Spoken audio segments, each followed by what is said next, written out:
Барлықтарыңызға сәлем.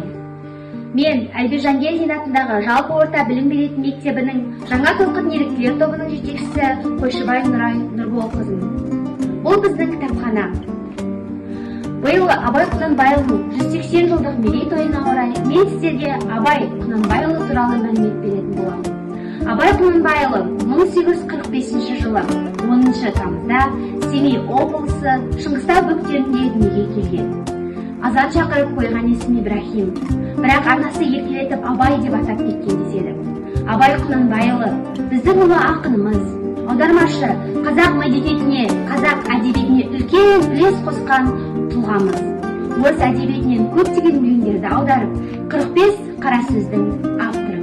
Мұхтар Әуезов Абай жолы туралы роман жазған. Біздің кітапханамызда көптеген кітаптар бар. Абайдың кітаптары өте көп. Мен сіздерге Кәусар оқушымен бірге Абай Құнанбайұлының жазғы тұрым өлеңін оқып беремін. Абай Құнанбайұлы жазғы тұрым. Жазғы тұрым қалмайды қыстың сызы, мазаттай құлпырар жердің жүзі.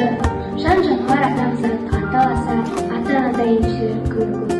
Түйе боздап, қой боздап, қорада шу, көбелекпен құстарда сайда тұту, гүл мен ағаш майысып қарағанда, сыптыр қағып бұраңдап ағып су.